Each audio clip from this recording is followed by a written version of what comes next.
Okay, so after new student orientation, there was opening remarks in the amphitheater, and it was kind of like a welcoming ceremony. There was a conference overview, then we had lunch, and then it was back to the room. Day one was pretty much dedicated to getting checked in and setting everything up and getting registered and stuff like that. So day two was a little bit more involved. Being a new student representative at the conference, all of the information was new to me, and so for assignment purposes, I'd like to share with you a little bit of what happened communication-wise that day. If you remember in Chapter 6, listening effectively, ways of listening, in the stages of effective listening, we learned about the hear-your model. Judy Brownwell, an expert on listening, developed the hear-your model to describe the stages of effective listening. The 6 stages from whose first letter the model is named are hearing, understanding, remembering, interpreting, and evaluating and responding. We don't necessarily have to enact those stages in order. Sometimes listening effectively requires us to go back and forth among them. Nonetheless, when we listen effectively, those are the behaviors we adopt. So I definitely went through all of those stages. And also, if you remember in Chapter 6, the term information overload, which is a barrier to effective listening. Information overload is a state of being overwhelmed by the huge amount of information that we take in.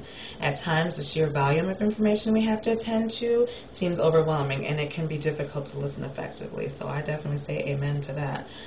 Also, I mentioned in one of the other communication clips, glazing over. Glazing over is when your mind wanders and basically you start daydreaming.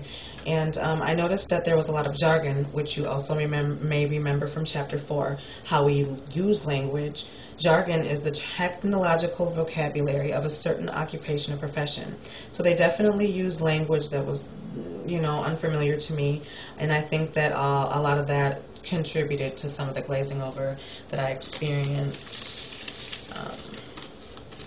Day 2, like I said, was dedicated to work groups. Going back to Chapter 9, communicating in small groups, which is also the chapter that I did my human communications presentation on. We did a lot of group work. This day was pretty much dedicated to addressing or raising possible concerns at each of the school campuses amongst the MSCSA regions. Pretty much everything from tuition to paint color, and surprisingly, the main issue was lack of communication, like on all levels. So I figured it would be a pretty appropriate thing to document this and bring it back for assignment purposes. We shared a lot of ideas, what works, what doesn't. We gained knowledge, resources. I gained a lot of knowledge, resources, and support in a support system throughout, with some other college students that I didn't think. Well, I expected it, but when it happened, I was just like, oh wow, this really works. This really is effective. So, like I said, I got a lot of knowledge. I definitely gained some access to some information and resources of others. We can't all go to the conference, although I wish we could. There's a certain amount of students that are able to go to each conference, but again, as we learned in Chapter 9, my role as a student representative is to actually share your concerns, as well as bring information and share it back with me and share it with you. So that was my favorite part of the whole quest in communication, was the small groups, pretty much day 2. It was exciting to share and plan events. I'm gonna be starting to plan some awareness events, so be looking out for those on campus. And definitely get involved.